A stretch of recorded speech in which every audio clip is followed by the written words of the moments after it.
Programming brought to you by AWI Networks, Smarter Internet.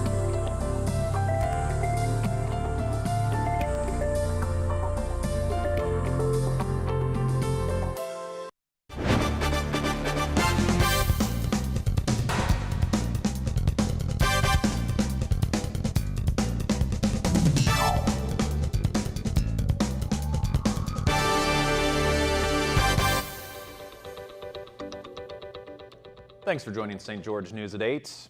I'm Scott Beadle. Police have released the name of a 13-year-old boy from Cedar City who died after being hit by a vehicle on Saturday. Noren Eggett, who friends affectionately called Dory, was pronounced dead Sunday morning. Eggett and his friends were playing night games, a combination of tag and hide and seek, when the boy ran across the street and was hit by a car. The accident happened on Cross Hollow Road, a mostly undeveloped area without any lighting. Police are still investigating, but they believe the 59-year-old driver simply didn't see the boy. An online fundraiser has been set up for his family, and an account has been set up at Mountain America Credit Union under the name of Axelson Family. A 5-year-old St. George boy died Sunday after he was run over by his father in the Glen Canyon National Recreation Area. The boy has been identified as Bennett Hammond. He just started kindergarten in August. National Park Service dispatch was notified of that accident around 11:20 Sunday morning. Responders found the boy with severe injuries and a medical helicopter was sent to the scene. He was flown to the Page Hospital but did not survive. A memorial GoFundMe account has been established by a family friend. Funeral services will be held this weekend in St. George. Lyle Jeffs has agreed to a plea deal in a multi-million-dollar food stamp fraud case.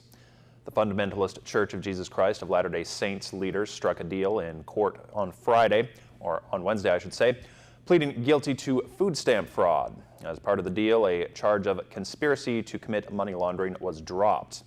The deal does require Jeffs to personally pay $1 million in restitution to the U.S. government. Jeffs could face 3 to 5 years in prison on the fraud charge. He ordered FLDS members to hand over SNAP benefits to a church warehouse where leaders would decide how to hand out products to followers. He went on the run in June of last year after a judge allowed him released on bail. He was eventually caught in South Dakota after a pawn shop employee recognized him. 2 St. George men were arrested Sunday when a deputy stopped to check on a parked car near Beaver Dam. Mojave County deputies stopped to check on that car that had front end damage. Inside, they found 25-year-old Vincent Edward Garraby and 26-year-old Ethan Barlow. Deputies say they found a gun inside a door pocket, which was reported stolen out of St. George. Deputies also reported finding drugs as well as a pipe.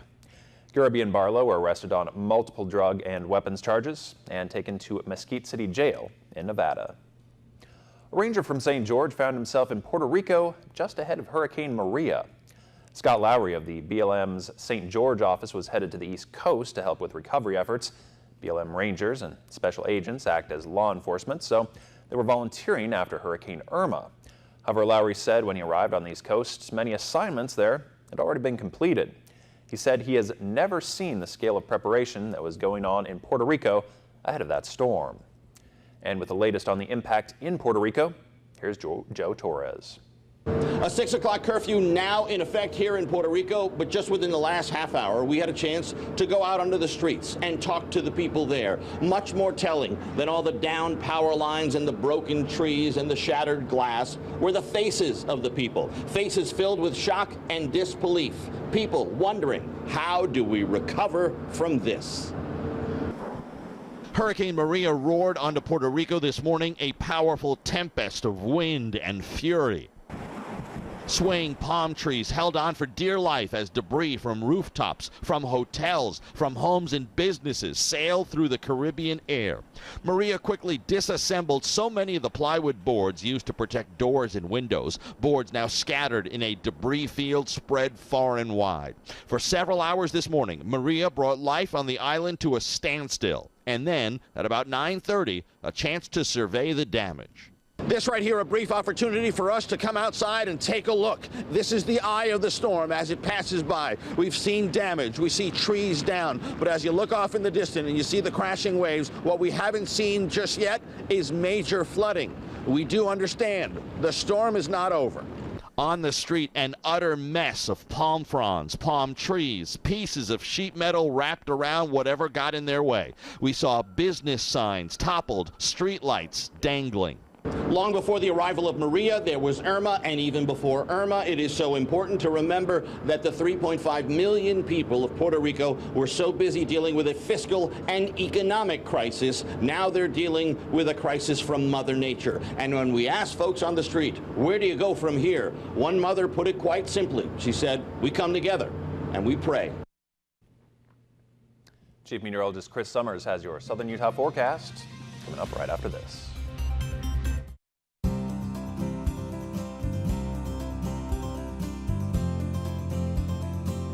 The weather tonight is brought to you by AWI Networks, smarter internet.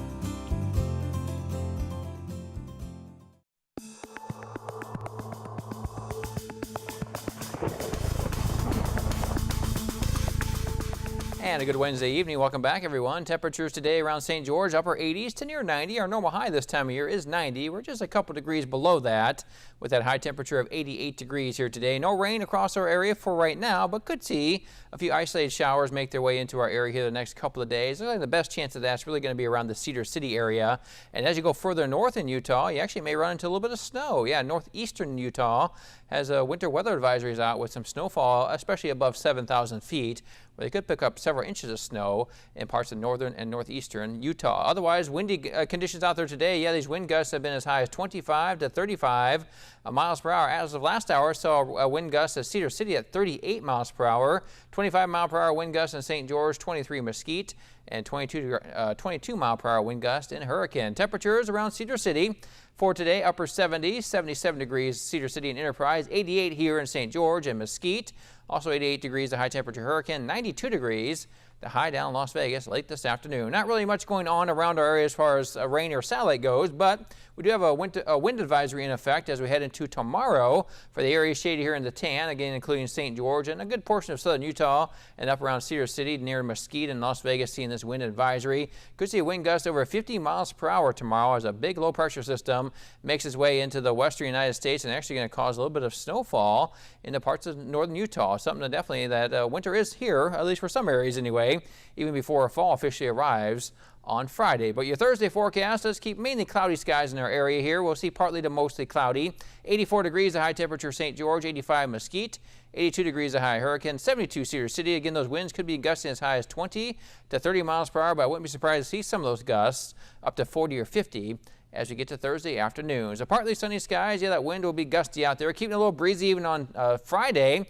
And the first official day of fall, looks like temperatures drop back into the 70s here in St. George, well below where we should be for this time of year, and really going to keep that fall-like feeling in our forecast as we get into the weekend too, with temperatures staying well below average. Here's why: a big dip in our jet stream here, bringing some cooler air all the way down into parts of Southern California, pushing that big area of heat off to our west, or off to our east, I should say, down to our south and east, actually pushing it back into Texas. But again, a few showers and thunderstorms. There's that little bit of snow we talked about. Yeah, getting to that corner of northeast Utah, also into parts of Wyoming.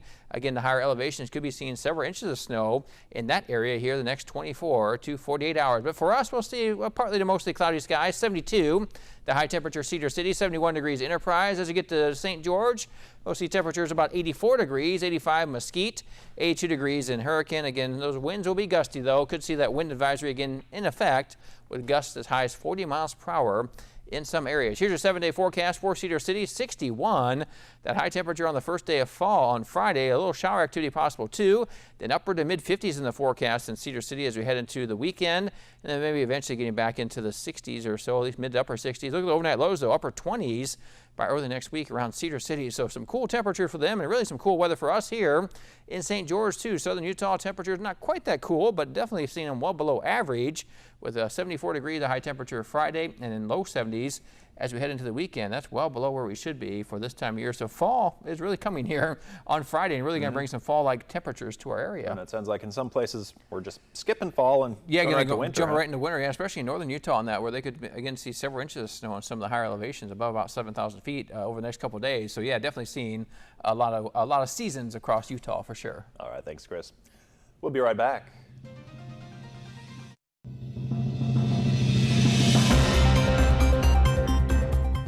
Get a load of these double jeans, the latest creation from high-end London fashion house Natasha Zinco, which they're hoping turns into the fashion trend of the fall.